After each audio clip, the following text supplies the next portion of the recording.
Bom dia, irmãos. A graça do nosso Senhor Jesus Cristo. Que bênção nessa manhã nos encontrarmos na casa do Senhor e poder adorar.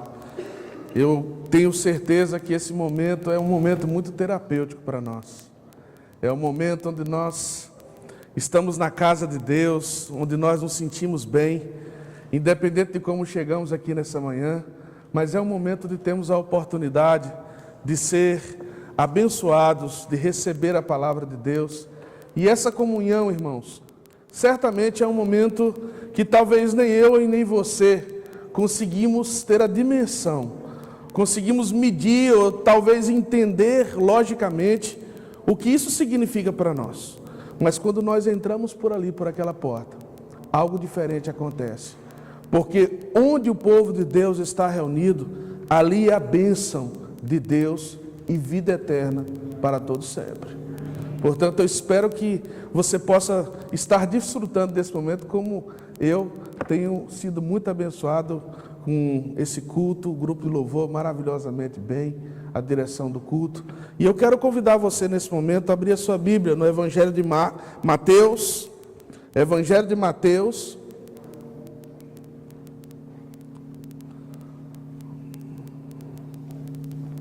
nós estamos falando uma série de parábolas que se chama Discover. O que é que isso quer dizer? Nós queremos descobrir os tesouros que Deus tem preparado para nós na sua palavra. E isso é algo que nós temos estudado também nos grupos pequenos que têm se iniciado aqui na nossa igreja. E eu essa semana estive visitando um dos grupos assim e me senti muito orgulhoso e feliz por ver o que Deus está fazendo nos grupos pequenos aqui na igreja. Nós estamos começando esse processo, e começando esse processo de uma forma calma, lenta, mas nós queremos que a nossa mentalidade, a nossa mente vá mudando, para nós entendermos o que significa nós abrirmos a porta da nossa casa. O que significa nós e recebermos irmãos em Cristo, sermos abençoados através da oração, da leitura da palavra de Deus, da meditação. No dia que você entender o que isso significa para a sua vida, para a sua casa, você vai ser grandemente abençoado. Eu já tenho recebido muitos testemunhos, eu já tenho recebido muitas fotos do que tem acontecido nos lares. Líderes novos estão surgindo e eu louvo a Deus por isso. E nós queremos seguir estudando a palavra de Deus. Então, se você ainda não está participando, pode ter certeza que esse é um desafio muito lindo para você e para a sua família. E nessa manhã nós vamos meditar na palavra de Deus, a parábola dos trabalhadores na vinha.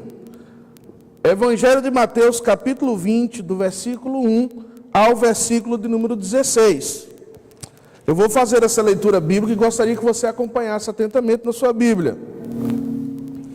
Porque o reino dos céus é semelhante a um dono de casa que saiu de madrugada para assalariar trabalhadores para a sua vinha. E tendo ajustado com os trabalhadores a 1 denário por dia, mandou-os para a vinha. Saindo pela 3ª hora, viu na praça outros que estavam desocupados, e disse-lhes: ide vós também para a vinha, e vos darei o que for justo. Eles foram. Tendo saído outra vez, perto da hora 6ª e da 9ª, procedeu da mesma forma. E saindo por volta da hora 1ª, encontrou outros que estavam desocupados, e perguntou-lhes: por que estivestes aqui desocupados o dia todo? Responderam-lhe: porque ninguém nos contratou. Então lhes disse ele: ide também vós para a vinha. Ao cair da tarde, disse o senhor da vinha ao seu administrador: chama os trabalhadores e paga-lhes o salário, começando pelos últimos, indo até aos primeiros. Vindo os da hora 1ª, recebeu cada um deles 1 denário.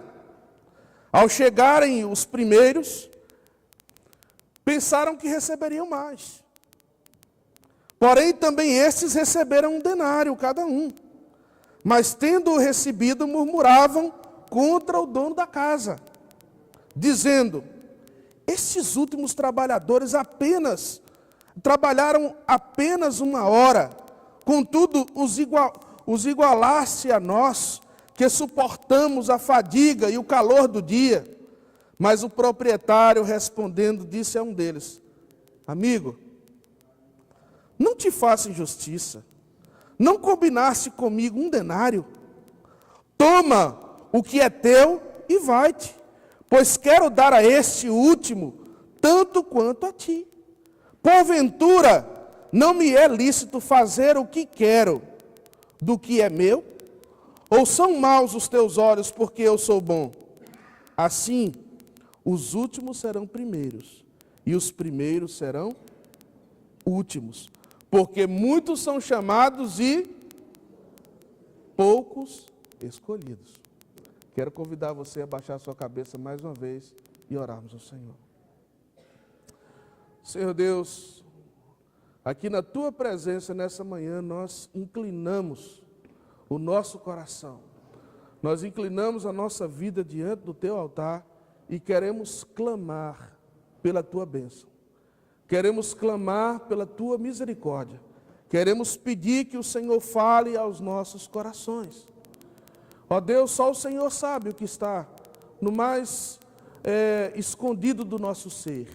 Mas nós cremos no poder da Tua palavra. Nós cremos que o Teu Espírito Santo, ó Deus, é capaz de ressuscitar as nossas vidas em Cristo Jesus.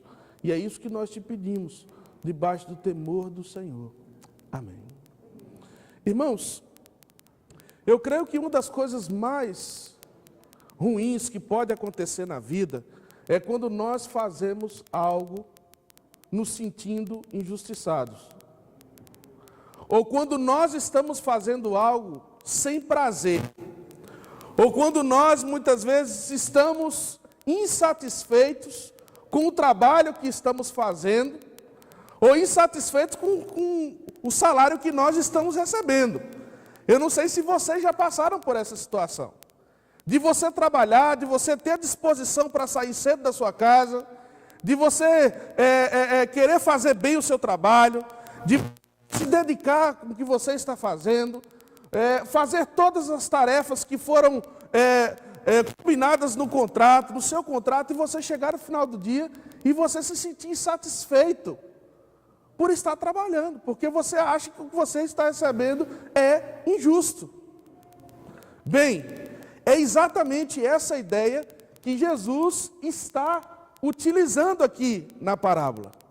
Utilizando essa comparação, esse exemplo cotidiano da vida, para comparar a nossa vida cristã. E fazer algumas perguntas muito simples. A primeira delas é: você está satisfeito com a vida que você tem em Cristo Jesus?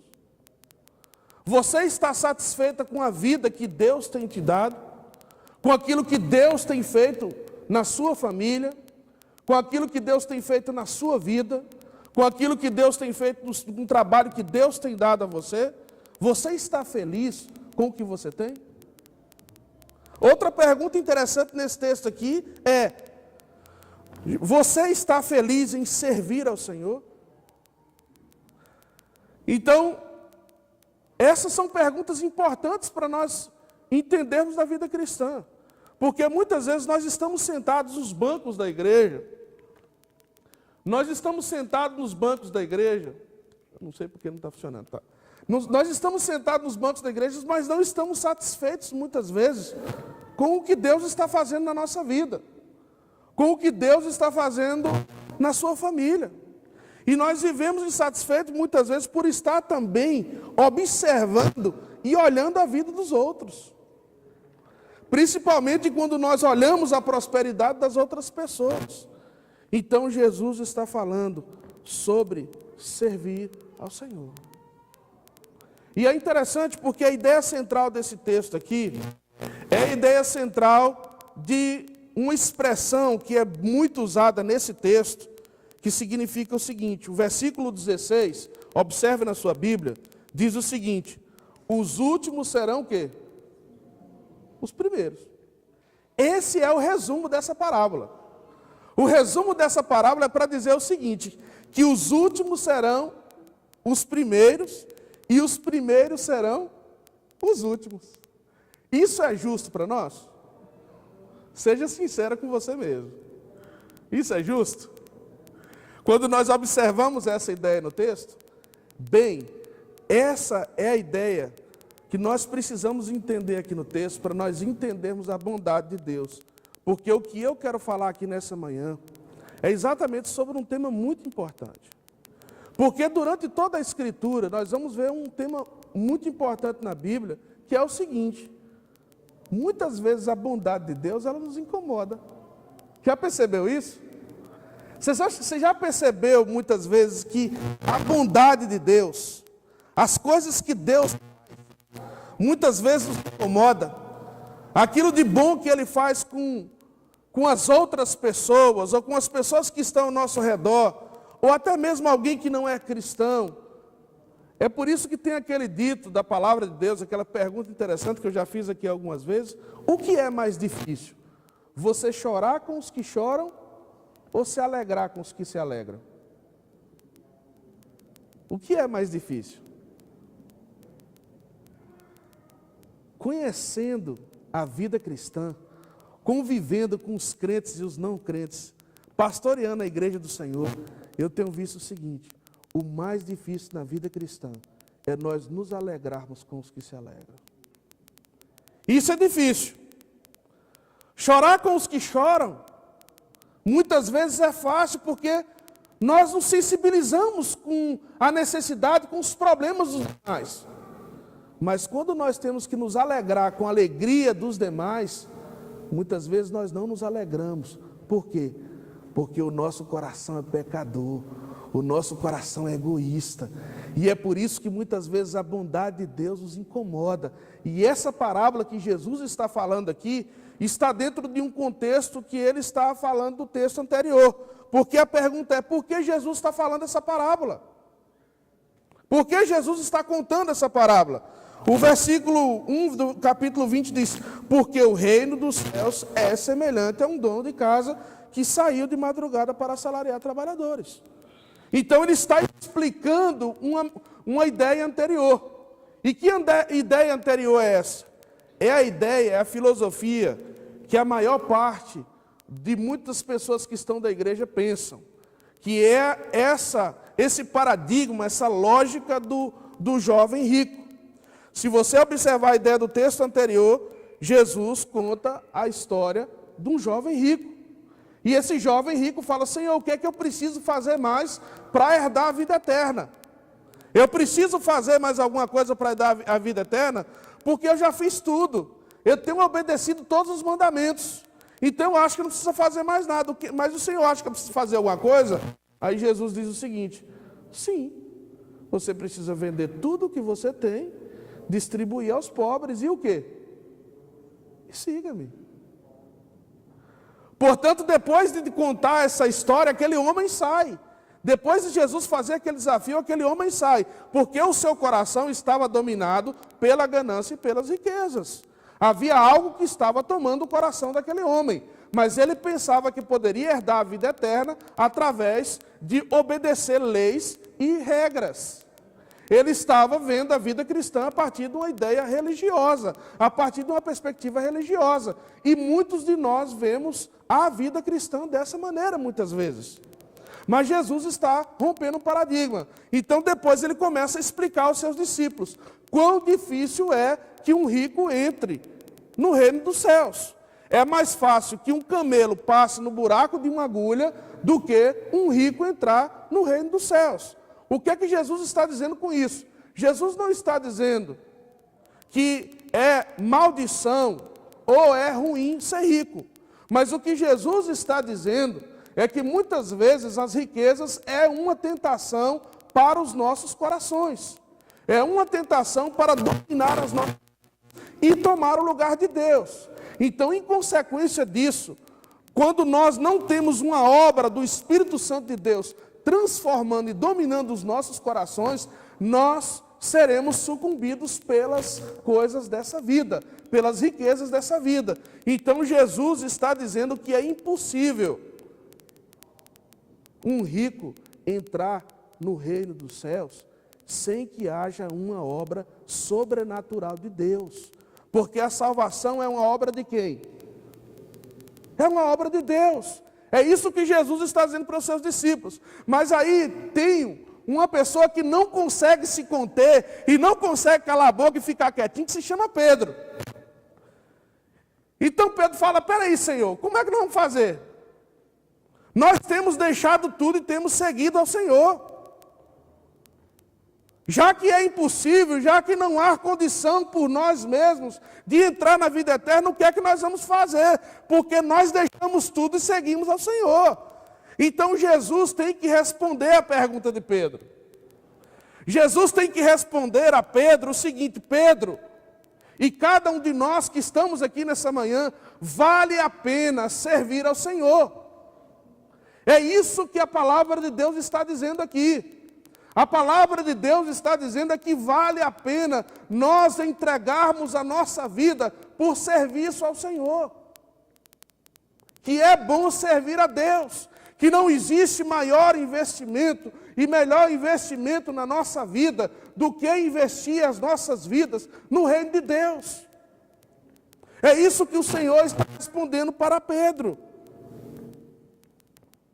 Ele está explicando o que ele quis dizer para aquele jovem rico e dizendo a Pedro, Pedro, sim, observa aí o que o texto diz. Versículo 27 do capítulo 19. Então lhe falou Pedro, eis que nós tudo deixamos e te seguimos. Que será, pois, de nós?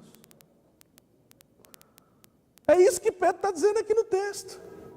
Então o que é que Jesus diz?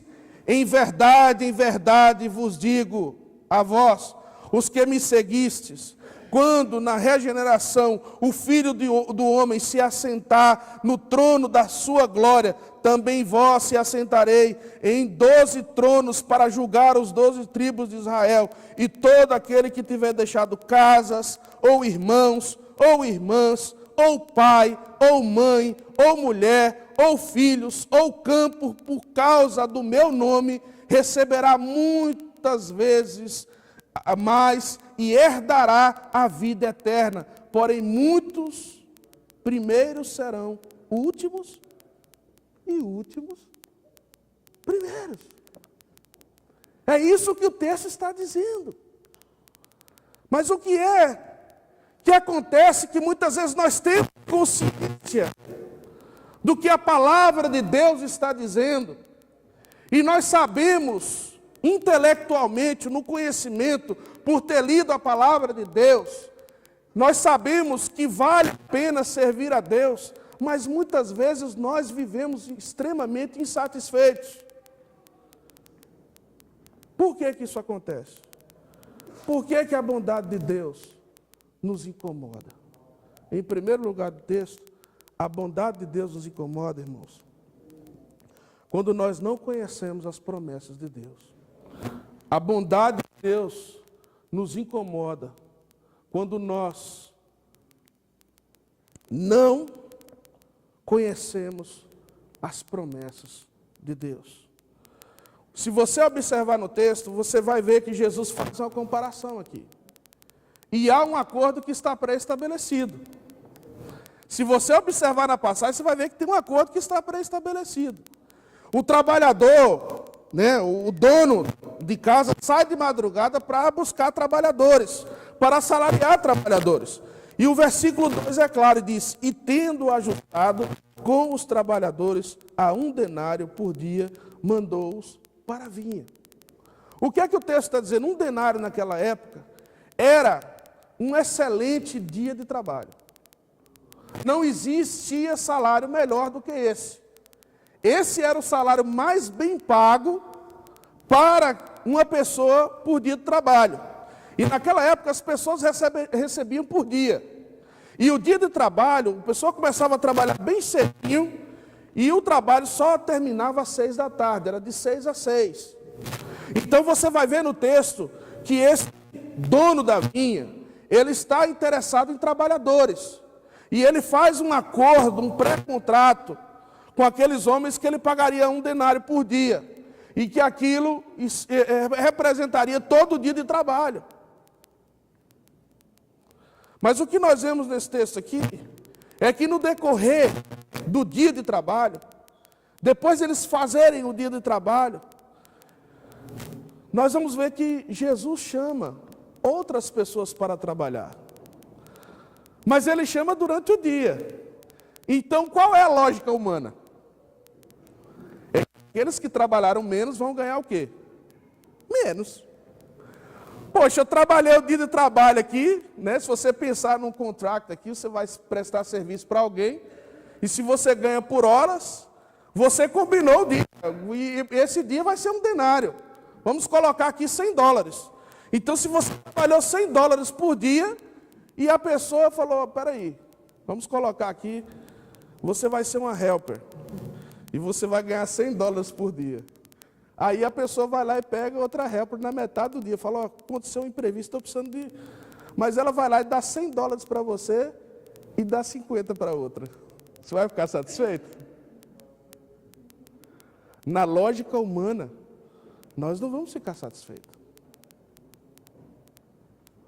Porque nós estamos pensando numa lógica dos méritos. Nós estamos pensando numa lei de mercado.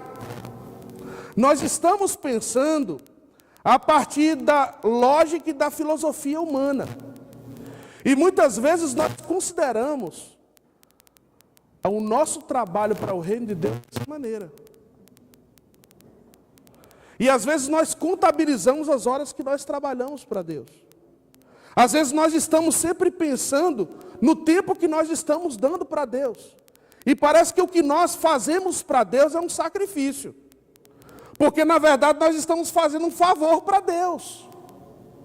Na verdade nós estamos fazendo alguma coisa, servindo em algo na igreja. Mas nós estamos fazendo aquilo muitas vezes como um favor.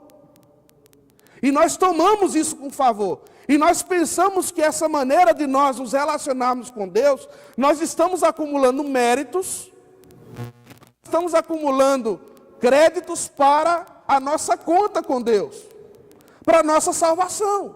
Então nós cremos que isso vai se transformar em bênçãos que Deus vai derramar para nós, em coisas que Deus tem que fazer em troca pelo que eu estou fazendo. Isso é quando nós consideramos a lógica humana. Mas se nós observamos na Escritura, nós vamos ver que a salvação é por graça. Nós vamos ver que a salvação é algo que não depende daquilo que nós fazemos. Que a salvação não depende das minhas obras. Porque as minhas obras não são suficientes para cumprir ou para comparar com aquilo que eu recebo de Deus. Mas aquilo que eu recebo de Deus é uma dádiva. É um presente. É algo que eu não mereço, mas eu recebo da parte de Deus. É um favor que Deus faz.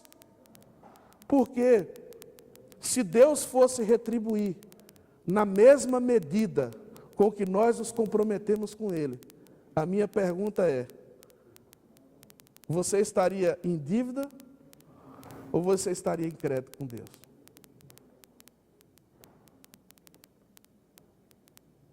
E é isso que esse texto está dizendo, irmãos.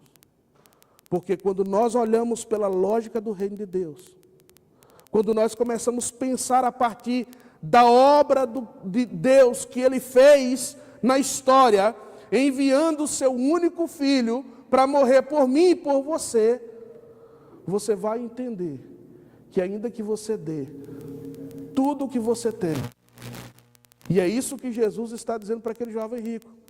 Jesus está dizendo o seguinte, vai, vende tudo o que você tem, distribui aos pobres e o quê? E me segue, porque o que você fez até agora não foi suficiente.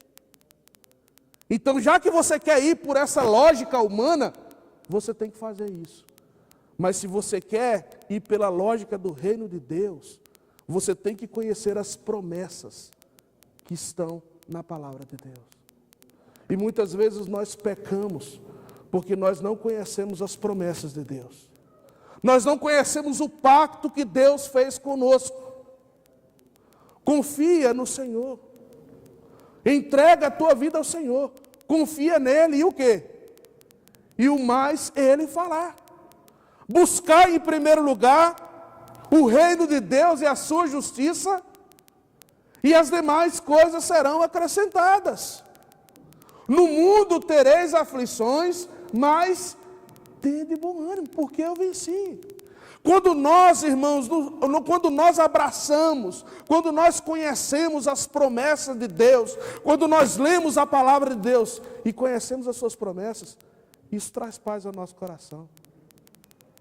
Porque é isso que pode trazer paz para você no meio da tormenta. Porque enquanto você estiver pensando na sua vida, numa perspectiva de uma lógica humana, você vai viver infeliz para o resto da sua vida.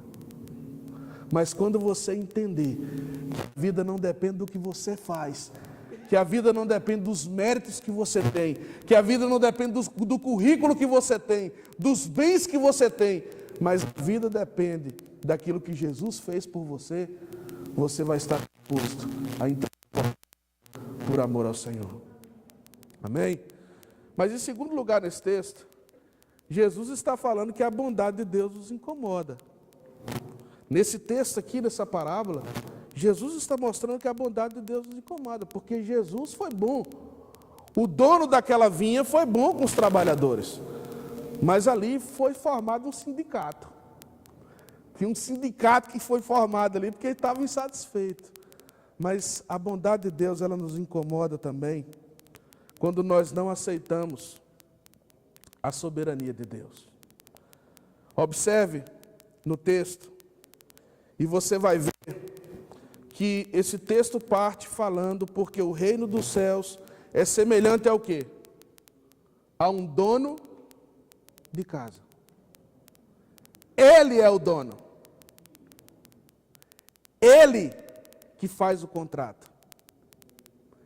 Ele que chama. Ele que paga. É Ele que cuida. É Ele que dá todas as condições para que o trabalho seja feito. É Deus que distribui, é Deus que faz todas as coisas. Deus é livre para fazer o que Ele quer. Mas o grande problema é que nós muitas vezes não nos conformamos e nós não aceitamos a liberdade de Deus, a soberania de Deus de fazer o que Ele quer fazer.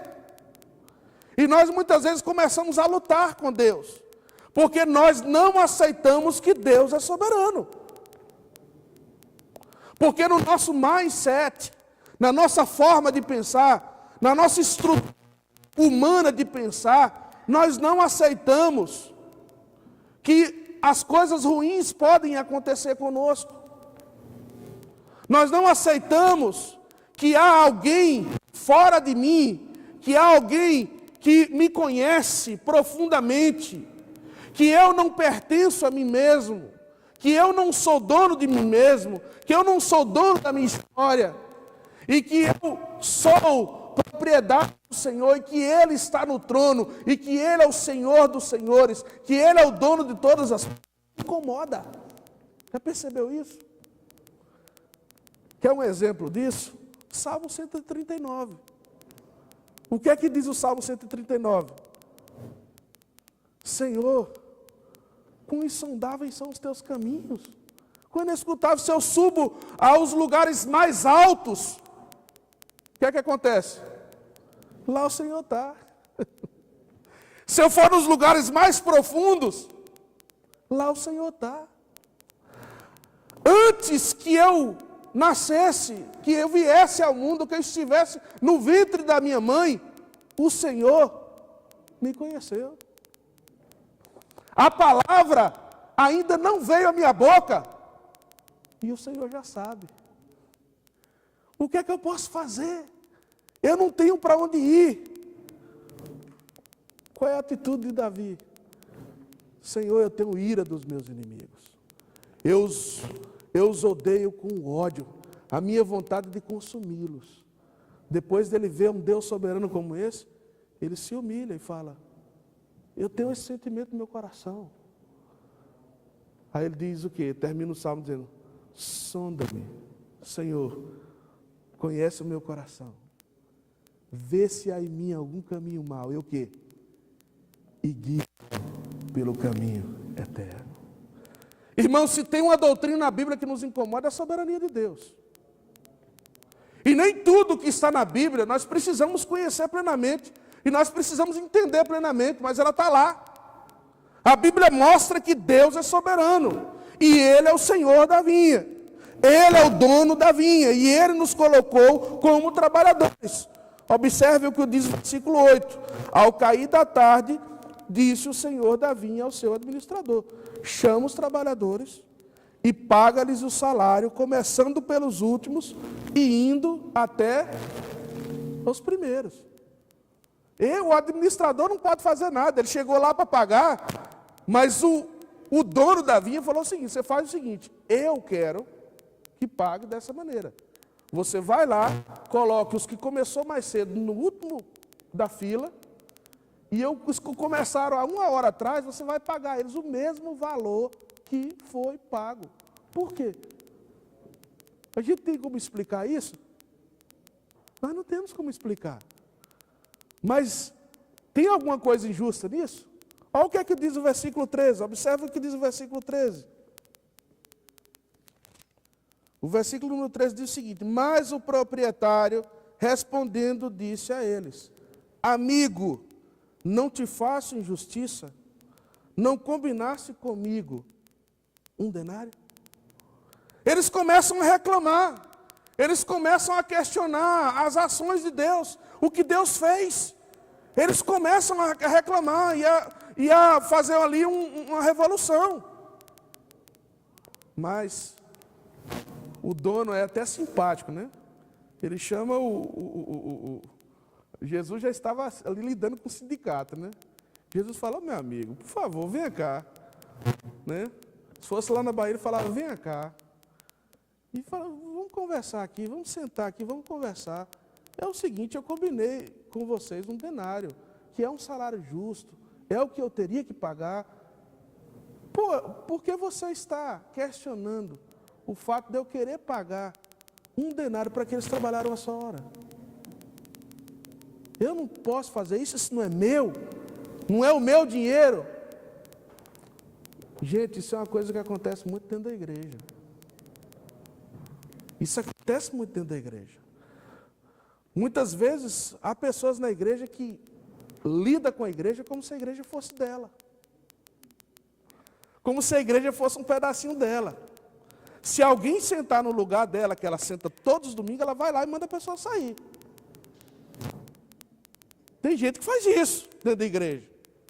Se a pessoa que está chegando, a visita chegou na igreja, sentou no lugar dela, fala, não, dá licença aqui, que esse aqui é meu lugar. Porque ela acha que aquele pedaço do banco é dela.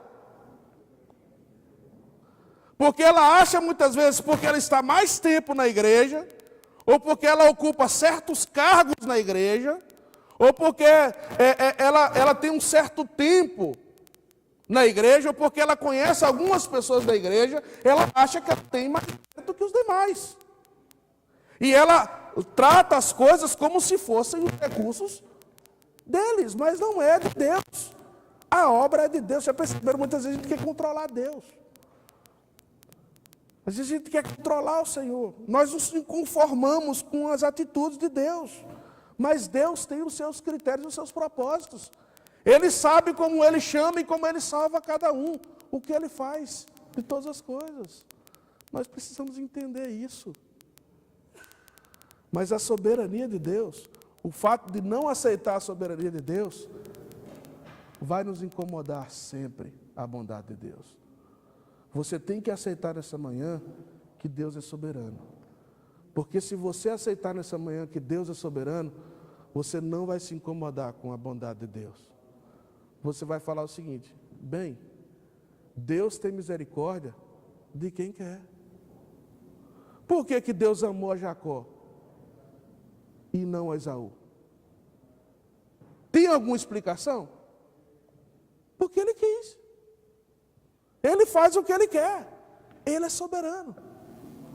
Mas em último lugar nesse texto aqui, para nós avançarmos para o final, nós vamos ver aqui que a bondade de Deus, ela nos incomoda, primeiramente quando nós não conhecemos as promessas de Deus.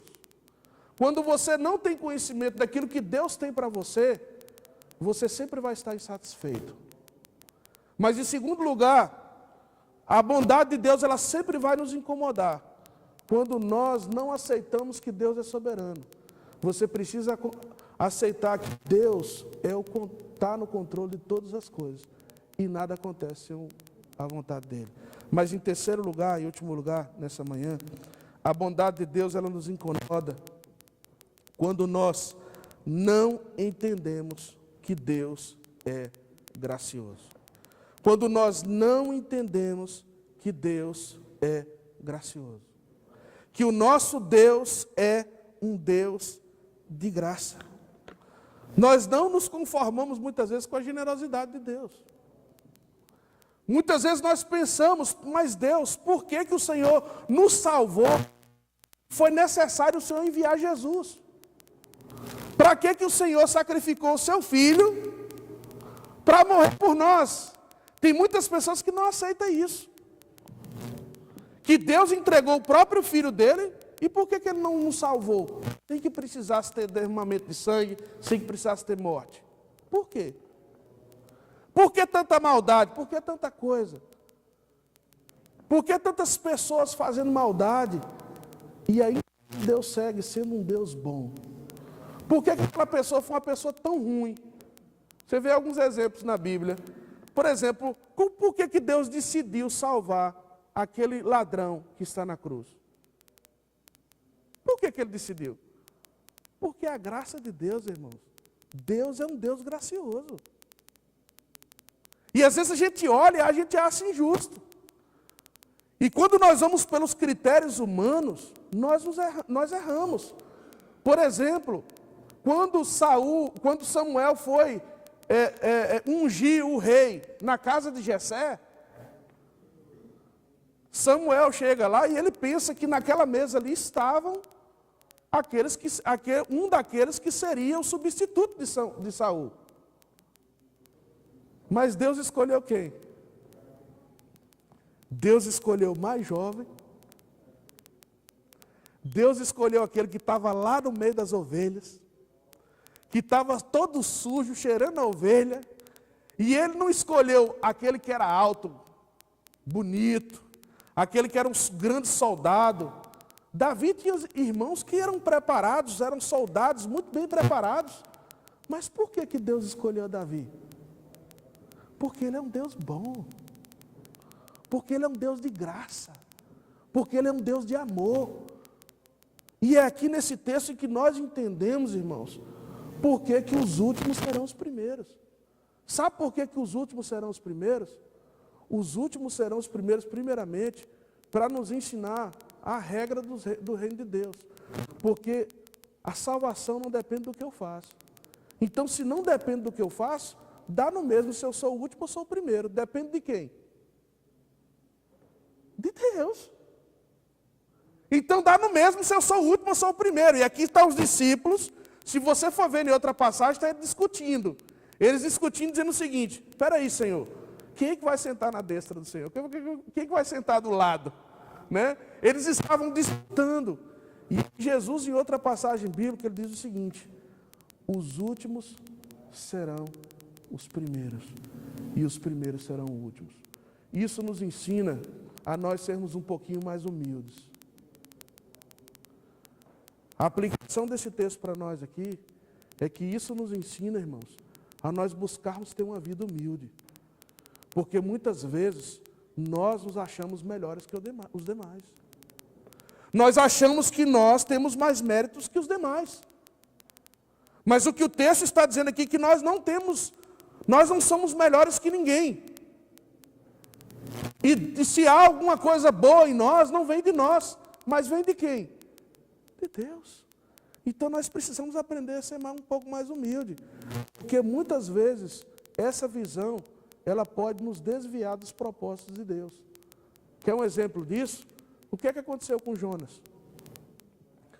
Deus diz a Jonas, Jonas vai para Nínive, vai pregar o evangelho lá. E Jonas vai para onde? Mas por quê? Porque ele queria fazer a vontade dele. Porque ele acha que Deus era injusto. Porque ele acha que os ninivitas não mereciam a graça e a misericórdia de Deus. Jonas não se conforma com o que Deus quer e ele vai para Tarso. Mas Deus o guia para Nínive. E é interessante porque o livro de Jonas termina maravilhosamente bem. Termina com Deus fazendo com que uma árvore crescesse e desse uma sombra para Jonas. E aquela árvore está lá, e Jonas está debaixo daquela árvore, desfrutando no sol quente, aquele solzão desértico, e Jonas está ali debaixo daquela árvore. E de repente a árvore morre, Deus mata a árvore, e aquela árvore se seca, e Jonas fica indignado com Deus. Jonas fala, mas por que o Senhor fez isso, Deus? Por que matou essa árvore? O que é que essa árvore fez? Essa árvore estava aqui, eu estava bem debaixo dessa árvore descansando. Eu fui lá, preguei para os ninivitas e fiz tudo que o Senhor queria que eu fizesse. Aí sabe o que é que Deus disse para Jonas? Jonas, mas você está indignado e você está triste por causa de uma árvore. E por que eu não posso ter compaixão e piedade por esses ninivitas que estão aí sem discernir da sua mão direita à sua mão esquerda? Por que você pode ter misericórdia de uma árvore e eu não posso ter misericórdia de quem eu quero? A bondade de Deus muitas vezes nos incomoda. A graça de Deus nos incomoda. Porque nós pensamos que os méritos estão em nós. Porque nós pensamos que nós somos bons. Porque nós queremos estar no centro das coisas. Porque nós queremos ser servidos. Porque nós achamos que as pessoas têm que nos servir. Mas o que a palavra de Deus está dizendo é que todos nós aqui somos o quê? Servos. No dia que você entender que você é um servo e que você não há nenhum mérito em você e o que você tem é graça de Deus, meu amigo, meu irmão, você vai trabalhar e você vai fazer as coisas com o coração agradecido e alegre. E eu espero que nessa manhã você saia daqui sem tristeza, você saia daqui com o coração alegre, mas que você saia daqui não como aquele filho pródigo que ficou na casa. Qual dos filhos você é?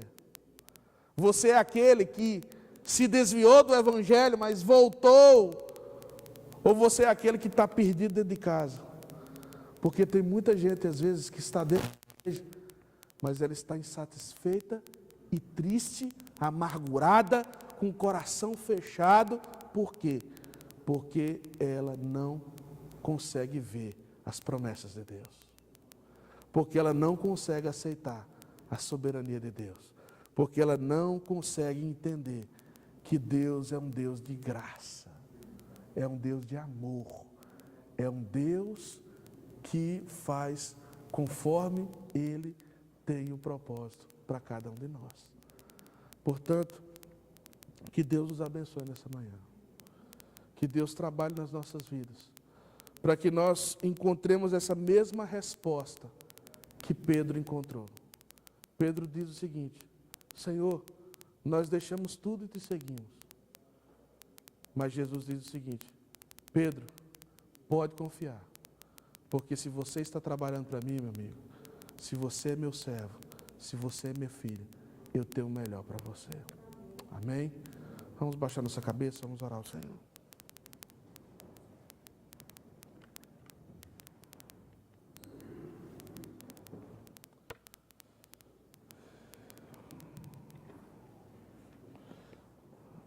Queria que nessa manhã você pensasse um pouco na sua vida.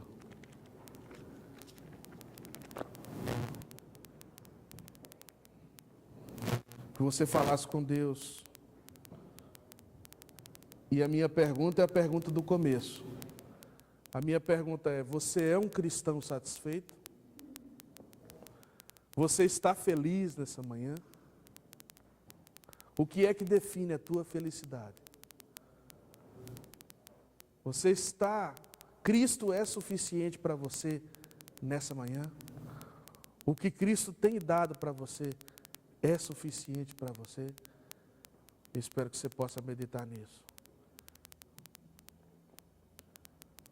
Senhor Deus e Pai, nós te agradecemos pela tua palavra. Obrigado a Deus. Obrigado pela obra que o Senhor tem feito nas nossas vidas. Obrigado porque talvez muitos de nós saímos das nossas casas cedinho e ficamos ali esperando um momento para encontrar um trabalho, para encontrar um sentido para as nossas vidas, o sustento do dia a dia, e o Senhor nos achou. Talvez outros de nós saímos na metade do dia, talvez outros de nós quase que perdemos o dia todo. Mas obrigado, Senhor, porque nós estávamos perdidos e o Senhor nos achou. Obrigado, Deus, pelas tuas promessas. Obrigado porque ainda que nós sejamos infiéis, o Senhor permanece fiel, porque o Senhor não pode negar a si mesmo. Obrigado, Senhor, nessa manhã. Obrigado, Senhor, nessa tarde, porque nós podemos confiar de que, independente das circunstâncias que estejamos passando, o Senhor é um Deus soberano. Ó Deus, ajuda-nos a descansar em Ti. Ajuda-nos a confiar no Senhor. Ajuda-nos a entender, Senhor, e aceitar essa soberania nas nossas vidas. Ó Deus, nós não queremos nessa manhã aqui, nessa tarde, ter um relacionamento contigo de barganha. Como se tudo dependesse daquilo que nós fazemos. Mas nós queremos fazer em resposta, em gratidão, em humildade, a tudo aquilo que o Senhor tem nos dado. Obrigado, Senhor, porque se o Senhor não nos desse nada, nós já teríamos tudo, porque Cristo é o tudo. Obrigado, Senhor, porque o tudo sem Cristo é nada, mas o nada com Cristo é tudo. E talvez nós chegamos aqui e nós temos muitas necessidades. Talvez alguns dos que estão aqui estão com necessidades de restaurar o seu casamento. Talvez alguns dos que estão aqui estão precisando restaurar o seu relacionamento com os irmãos. Alguns talvez que estão aqui estão tendo problemas com seus filhos. Talvez alguns dos que estão aqui, Senhor, estão aqui, mas estão distantes do Senhor. Mas que nessa manhã nós possamos descansar, nós possamos entregar as nossas vidas e servir ao Senhor, porque não existe nada melhor do que ser amigo teu, não existe nada melhor do que servir ao Senhor. Portanto, abençoa as nossas vidas e trabalha os nossos corações. Te pedimos no nome de Jesus. Amém. Vamos colocar de pé, e eu queria que você dissesse para a pessoa que está aí atrás de você, ou na sua frente: sirva ao Senhor com alegria. Vamos